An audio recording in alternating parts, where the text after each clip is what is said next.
믿는 것이 어떤 것이냐, 그리고 왜 하나님은 예수님을 이 땅에 보내실 수밖에 없었느냐, 이것들이 정리가 안 되면 신앙생활이 표면적인 신앙이 될 수밖에 없습니다.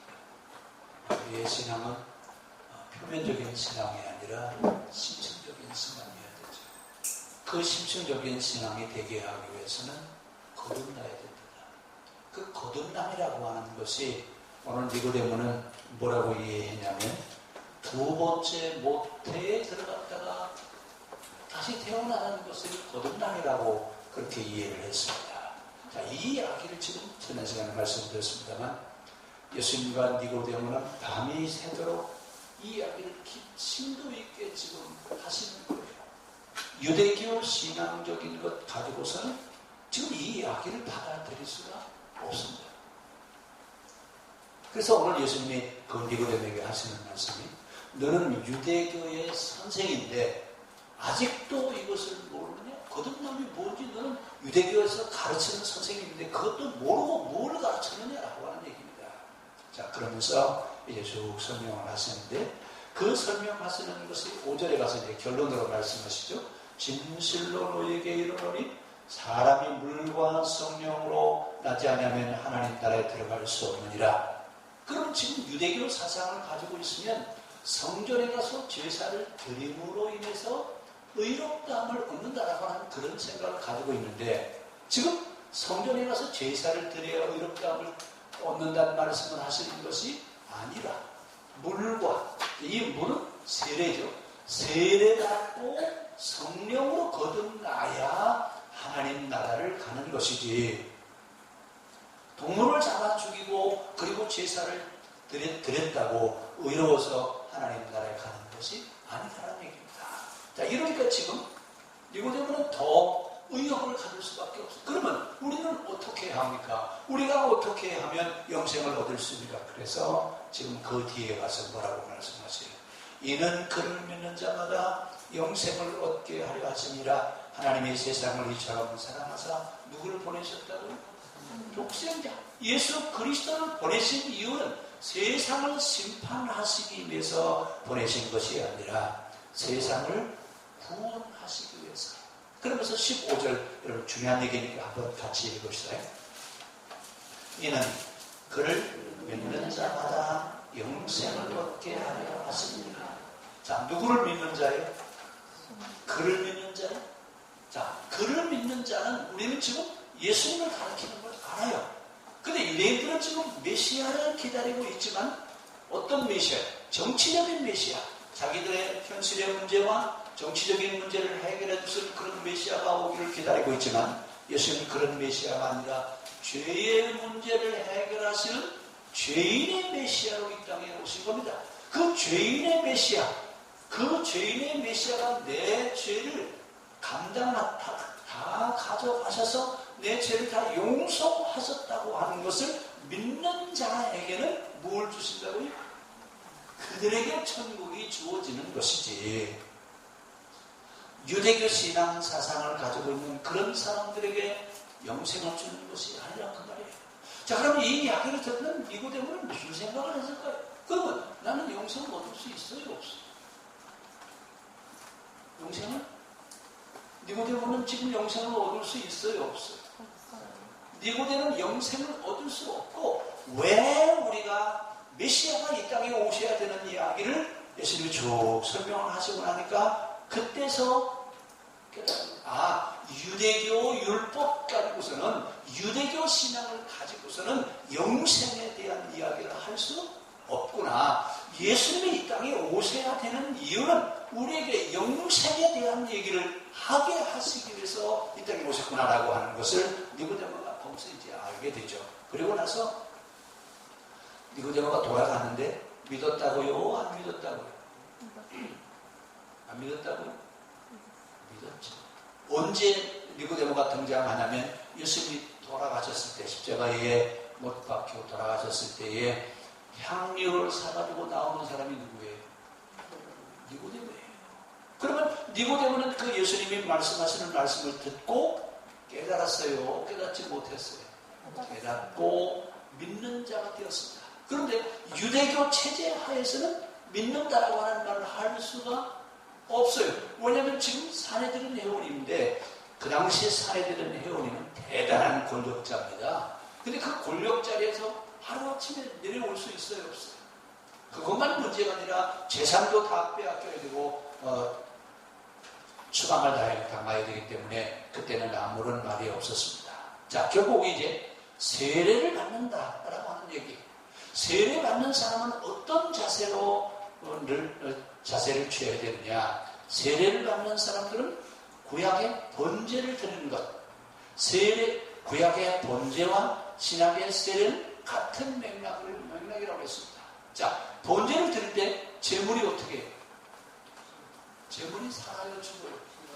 자, 제단에 올라가는 제물이 살아서 내려와요, 죽어서 내려와요? 그러면 우리가 예배를 드린다라고 하는 말은 결국은 어디에 올라가는 것과 같아요? 제단에 올라가 있는 뭐와 같아요? 제물이에요. 근데 그 제물이 살아서 내려와요, 죽어서 내려와요?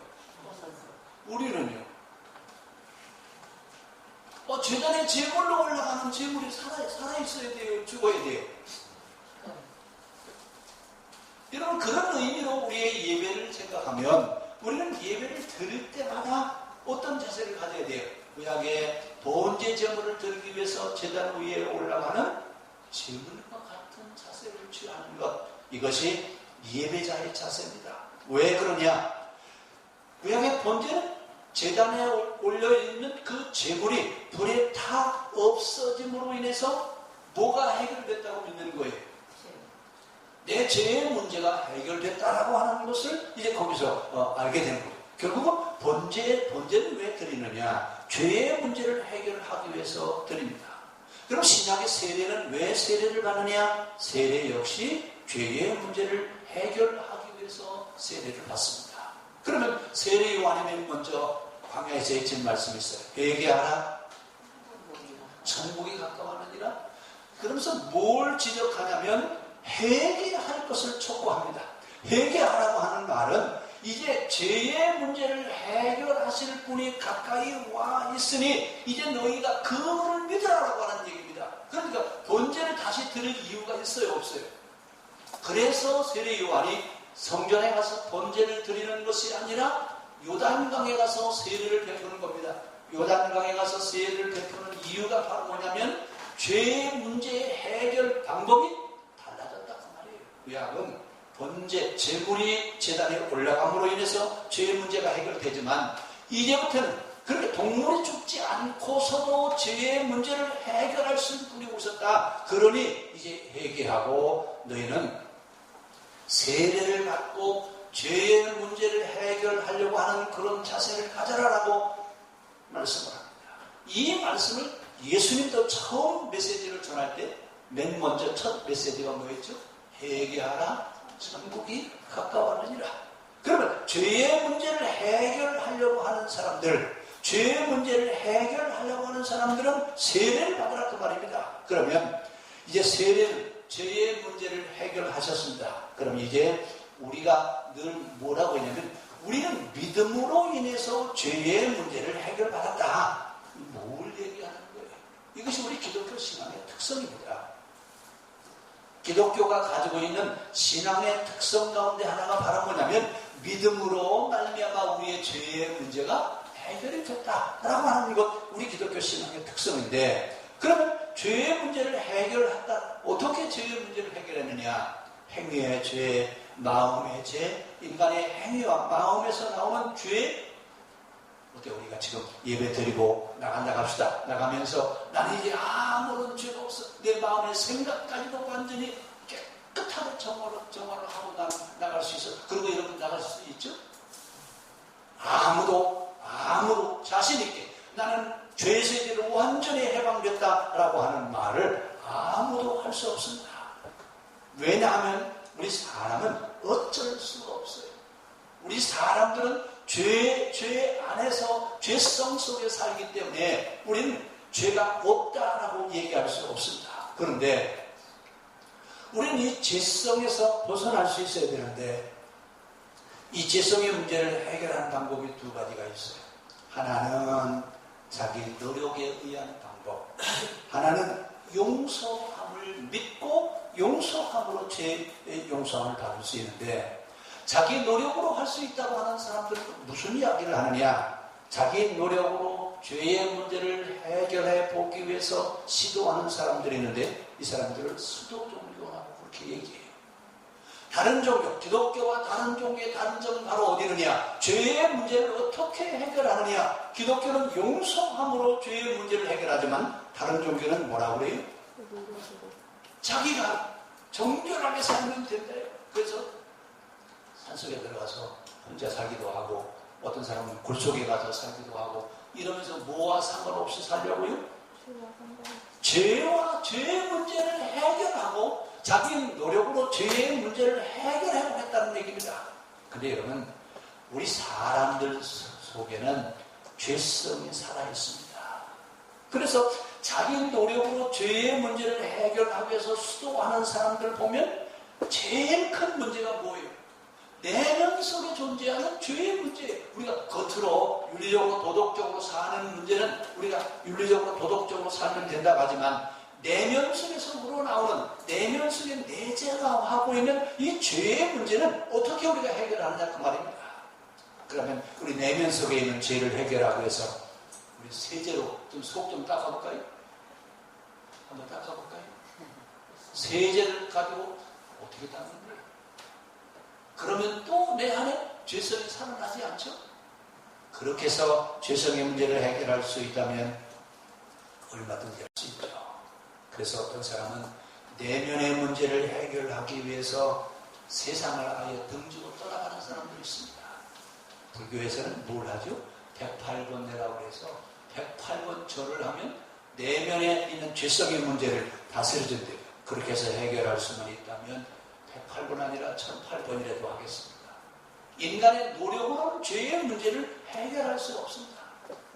자, 그럼 뭐 어떻게 해결하느냐? 죄의 문제를 해결하는 것은 용서함을 받는, 용서함으로 죄의 문제를 해결할 수 있습니다. 그러면 죄의 용서함을 받기 위한 그런 사람들은 어떤 자세로 하나님 앞에 나와야 되느냐? 하나님, 내 힘으로는 용서받을 수 없는 것을 알았습니다.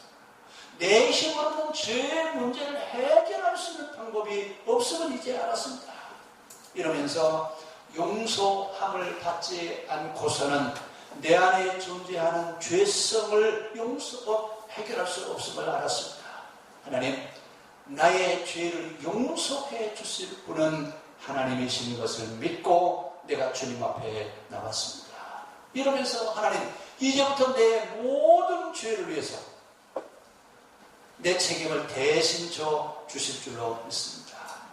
그래서 우리에게는 은혜와 구세주가 필요한 겁니다. 왜 예수님이 이 땅에 오셔야 될 수밖에 없느냐? 용서함을 받아야 되는데, 그 용서는 하나님이 베풀어 주신 은혜로 용서함을 받을 수 있고, 내 죄성에 대한 문제, 죄과에 대한 얘기는 메시아가 십자가의 죽으심으로 인해서 그 죄과를 해결할 수 있다고 말입니다.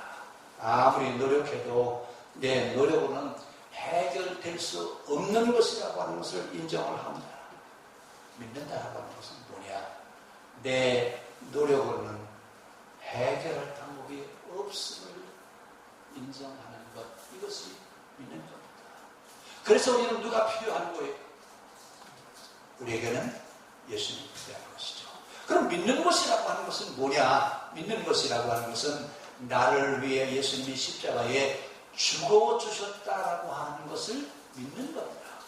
그럼 이제 우리는 이 뒤에 가서 이제 설명하겠습니다만, 예수님이 십자가에 돌아가신 것은 지금부터 약 한 2000년 전의 일이에요. 그럼 2000년 전에 돌아가신 분이 그 시대에 돌아가신 이후에 있는 사람들까지도 그들의 모든 죄를 용서함을 받았다라고 하는 것을 어떻게 알 수 있느냐? 그것을 알게 하시는 분이 바로 누구냐면 성령님이에요. 그러니까 물과 성령으로 너희가 거듭나지 아니하면 영생을 얻을 수 없다라고 말씀하시는데, 그러면 그때 그 예수님의 사건은 내가 죄로 인해서 죽어야 되는데 나를 용서하시기 위해서 십자가에 죽으셨다라고 하는 것을 인정하고 믿는데, 그것이 나의 죄를 위한 것이라고 하는 것을 가르쳐주는 분이 있는데 그분이 바로 누구라고요? 성령이에요. 그 성령이 우리에게 알게 하시고 가르쳐주시고 생각나게 하고 깨닫게 하시는 건 바로 뭘 깨닫게 하시느냐? 바로 그분이 나의 죄의 문제를 해결하기 위해서 돌아가셨다라고 하는 것을 믿게 하시는 겁니다. 그래서 우리의 신앙은 믿는 것이 아니라 믿어지는 거예요. 아, 예수님이 내 모든 죄가를 다 감당하셨구나. 나는 그것을 아는데 그것을 믿게 하시는 이분이 그분이 바로 성령이십니다. 이 문제, 이것을 물과 성령으로 거듭나게 하는 것을 알게 하는 것, 이것이 기독교 신앙의 핵심입니다. 그럼 우리의 신앙의 핵심은 물과 성령으로 거듭나야만 하나님 나라에 갈 수 있다라고 하는 것이 기독교 신앙입니다. 그러니까 우리는 이제부터 스스로 내 죄의 문제를 해결하려고 하는 것. 아니, 나는 이제 죄를 용서받았으니까 나는 이제 의로운 사람이야 라고 하는 얘기를 할 수 없어요. 그것을 알게 하기 위해서 기록해 놓은 책이 바로 로마서입니다. 바울이 뭐라고 그래요? 오호라 나는 곤고한 자로다. 누가 나를 이 사망의 몸에서 나를 건져낼 수 있겠느냐. 그러면서 생명의 법과 생명의 법에 대한 얘기를 로마서에서 우리에게 말씀하고 있습니다. 결국 우리는 이제 예수 그리스도 그분에 의해서 우리의 노력에 의해서 죄의 문제가 해결되는 것이 아니라 예수 그리스도의 법을 통해서 용서함을 받는 법을 우리에게 주셨습니다. 이것이 복음입니다. 그러면 우리가 용서함을 받는다라고 하는 것, 어떻게 용서함을 받느냐, 내 죄가 어떻게 해결되느냐, 내 죄를 어떻게 스스로 해결할 수 있느냐, 자기 죄를 스스로 해결할 수 있다라고 가르치는 종교가 유대교입니다. 율법을 지킴으로 인해서 의로운 자가 된다라고 얘기하는데 예수님 뭐라고 말씀하세요? 율법을 지킴으로 말미암아 의로운 자가 되는 것이 아니라 물과 성령으로 거듭나야 된다. 자, 지금 이 니고데모가 예수님의 말씀을 들으면서 깜짝 놀라는 게 바로 뭐예요? 유대교 율법을 지키면 의로운 자가 된다라고 유대교는 그렇게 가르쳐 왔는데 그것으로 인해서 의롭다함을 얻는 것이 아니라 물과 성령으로 거듭나야 하나님의 나라에 갈 수 있다라고 하는 이야기를 들으면서 니고데모는 거기서 거듭나는 거죠. 아, 그렇구나. 우리가 하나님 나라에 가는 것은 내 스스로 무언가 함으로 인해서 가는 것이 아니라 하나님의 용서함, 하나님이 나를 용서해 주시는 그 은혜로 말미암아 하나님 나라에 가는 것이라고 하는 겁니다. 그럼 이제 용서함을 받음으로 인해서 죄의 문제를 해결받으려고 하는 사람들은 어떻게 하느냐? 한 번 죄 짓고 두 번 죄 짓고 계속 내 삶을 죄가 지배하고 있어요. 근데 용서가 한 번으로 끝나죠. 한 번만 용서받으면 그 다음에는 용서를 안 받아도 돼. 이런 이단이 있다고 그랬죠. 이런 이단이 무슨 이단이라고 그랬죠? 요한계시록에 나오는 니골라당이에요. 니골라당은 한 번 세례를 받고 죄의 용서함을 받았으면 이젠 다시 용서받지 않아도 된다. 무슨 죄를 지어도 괜찮다라고 하는 사람들이 니골라당인데, 그럼 우리는 이제 용서함을 받았어요. 그럼 한 번 하나님이 내 죄를 용서하시면 다 용서 받았느냐? 지금까지 살아온 과정 속에 있었던 모든 죄가 다 용서함을 받았느냐? 아니면 내일부터 사는 죄도 다 용서함을 받았느냐? 결국 우리는 죄를 지을 수밖에 없는 존재라고 하는 것을 인정해야 돼요. 결국 무슨 얘기예요? 나는 죄의 문제를 해결할 수도 없을 뿐 아니라 나는 날마다 죄를 지을 수밖에 없는 죄인이로구나. 이때 우리가 고백할 수 있는 것은 뭐예요? 하나님, 죄인일 수밖에 없습니다. 우리는 죄인일 수밖에 없습니다. 우리가 어떻게 하면 되겠습니까? 자, 한 번 죄를 짓고 나서 용서받았다 그러니 의로워졌다라고 하는 이야기 할 수 있을까요? 세례를 받고 우리의 죄의 문제가 다 해결된다고, 아, 나는 이제 의로운 자야 라고 그렇게 할 수 있느냐 그 말입니다. 의롭다함을 얻었다라고 생각하는 것은 어떻게 보면 뻔뻔한 자입니다. 왜 뻔뻔한 자예요? 계속 우리는 누가 지배하고 있어요. 죄성이 우리를 지배하고 있는데 이제 내가 의로운 자라고 하는 생각을 가지고 있다라고 하는 이야기는 하나님 앞에 면목 없는 사람입니다. 우리는 늘 어떤 자세를 가져야 되느냐? 나는 죄인일 수밖에 없습니다. 하나님 은혜를 베풀어 주시지 아니하면 하나님 나라에 갈 수 없는 자인 것을 다시 한번 고백합니다. 그럼 이제 의인이라고 하는 이야기를 우리가 하는데, 의롭다함을 받았다라고 하는 이야기는 하나님께서 베푸시는 무한한 용서를 받았다는 얘기입니다.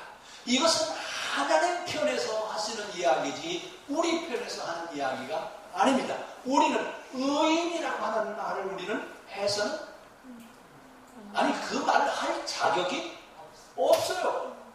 여러분, 오늘 예배를 드리고 가시는 뒤에 다시는 죄와 상관없이 살 수 있어요. 그러면 의인이라고 하는 말을 해도 괜찮아요. 그런데 우리는 죄 속에 살면서 죄를 떠날 수가 없습니다. 그렇기 때문에 의인이라고 하는 말은 하나님 그분이 하시는 이야기지 우리가 하는 이야기가 아닙니다. 그럼 우리는 어떻게 해야 되느냐? 나는 하나님 앞에 용서받을 수밖에 없는 자다. 나는 하나님 그분이 내게 용서를 베풀어 주시지 아니하면 나는 하나님 앞에 나아갈 수 있는 자가 아니라는 겁니다. 만약에 내가 의롭다 하는 생각을 갖고 있다면 하나님의 용서하심에 대한 대반입니다. 용서해 줬더니 그 이야기가 예수님이 신약성경에 비유로 말씀하시죠. 어떤 사람이 1만 달란트 빚진 사람이 있었는데 그 사람이 용서해 줬더니 100데나리온 빚진 사람을 만나더니 너 빚 갚으라고 그래서 감옥에 넣었다. 그러면서 그 비유를 말씀하시면서 많이 용서받은 사람은 많이 탕감을 해주고 적게 받은 사람은 적게 탕감을 하는 것이다. 그러면서 용서함에 대한 이야기를 그때 말씀하시죠. 자, 그러니까 우리는 이제부터 의인이라고 하는 이런 의식, 나는 의인이라고 하는 이야기 조심스럽게 여러분 하시기 바랍니다. 만약에 내가 의인이라고 하는 그런 의식을 가지고 있다면 교리적으로는 의로운 자예요. 교리적으로는 예수 그리스도를 믿고 세례를 받은 사람은 의로운 자예요. 그러나 하나님 앞에서는 의인의식이에요. 우리는 하나님 앞에 의인의식이 아니라 죄인의식을 가져야 됩니다. 그럼 의인의식과 죄인의식은 뭐가 다르느냐? 죄인의식은 죄의 문제를 해결할 방법을 몰라서 어쩔 줄 모르고 있는 사람들, 어떻게 하면 내 죄의 문제를 해결받을 수 있을까? 어떻게 하면 우리가 구원받을 수 있을까? 죄의 문제로 고통받는 사람들의 의식을 죄인의식이라고 얘기합니다. 이렇게 날마다 나는 용서받을 수밖에 없는 자야. 나는 죄인일 수밖에 없어. 하나님 앞에 용서받을 수밖에 없는 사람이야. 여러분, 이 의식을 우리는 늘 가질 수 있기를 바랍니다. 이런 의식을 가지고 있는 사람은 죄인의식을 가지고 있는 사람이고, 의인의식을 가지고 있는 사람은 누구냐? 내 힘으로 죄의 문제를 해결할 수 있어. 나는 예수님이 필요하나, 나는 어려서부터 이 문제에 대해서 잘 배웠기 때문에 얼마든지 죄의 문제를 해결할 수 있어. 이렇게 이야기하는 사람들은 의인의식을 갖는데, 오늘 유대교는 의인의식이에요? 죄인의식이에요? 의인의식을 가지고 있어요. 이런 의인의식을 가지고 있는 이 니고데모에게 지금 예수님 뭐라고 말씀하세요? 의인의식이 아니라 죄인의식이어야 된다. 죄인의식을 갖고 우리에게는 메시아 그분이 반드시 있어야 우리의 죄를 용서받지, 우리 스스로 죄를 용서받을 수 없다라고 하는 얘기를 지금 니고데모와 지금 같은 대화를 하시고 있습니다. 그러면서 물과 성령으로 거듭나야 된다고 그러는데, 물로 거듭난다고 하는 말은 세례를 받음으로 인해서 거듭난다는 얘기입니다. 그럼 이제 세례를 받음으로 인해서 죄의 용서를 받았어요. 그러면 의미 없는 반복이 계속될 수 있어요, 없어요? 무슨 얘기냐면, 이제 언제든 내가 예수님 앞에 가기만 하면 내 죄를 그냥 용서해 주셔. 그렇죠? 무슨 얘기냐? 내가 죄를 짓고 그 죄의 문제를 해결하기 위해서는 예수님이 또 한 번 어디에 못 박히셔야 돼요? 십자가에 죽으시는 고통을 겪으셔야 된다라고 하는 그런 의식이 우리의 의식이긴 바랍니다. 구약은 죄의 문제를 해결하기 위해서는 짐승이 대신 죽어졌습니다. 그러나 우리는 죄의 문제부터 해결하기 위해서 예수님이 십자가에 돌아가셨는데 이제 의미 없이 반복되는 죄 용서함에 대한 얘기가 아니라 내가 죄를 짐으로 인해서 또다시 예수님은 십자가에 못 박혀 죽으셔야 된다고 합니다. 또다시 한번 고통을 겪으셔야 된다고 하는 이야기입니다. 이것을 알게 하시는 이가 있어요. 누가 그것을 알게 하시느냐? 성령이 우리를 도와주십니다. 성령이 그것을 알게 하신다. 성령이 우리에게 주어주셨다고 하는 이야기는 하나님의 영이 내 안에 주어졌다는 이야기예요. 다시 말씀드리면 인성을 가지고 있는 우리에게 신성이 주어진다는 얘기입니다. 하나님의 영이 내 안에 주어진다. 그 하나님의 영이 내 안에 주어졌다는 얘기는 이제 내가 온전한 그리스도인이 되었다라고 하는 얘기입니다. 죄의 문제에 대해서 심각하게 우리는 고민해야 됩니다. 천국에 가지 못하는 문제는 왜 가지 못하느냐? 죄의 문제가 해결되어지지 않았기 때문에 그렇습니다. 그래서 물과 성령으로 거듭나야 된다고 그러는데 물세례는 죄의 문제를 내 힘으로 해결할 수 없어. 내가 누군가가 내 죄를 위해서 죽으셨다라고 하는 것을 믿게 하기 위해서 물세례를 받는 것이고, 성령 세례는요, 나를 위해서 대신 짊어지신 분이 누군지 알고 그분을 나의 구주로 영접하게 하는 것, 이것이 바로 성령 세례의 의미입니다. 오늘 우리가 다시 기억해야 될 것은 물과 성령으로 거듭나지 아니하면 하나님 나라로 들어갈 수 없다라고 하는 말씀을 기억하시면서 늘 죄와 상관이 없는 믿음의 삶이 이루어질 수 있기를 바랍니다. 기도하겠습니다.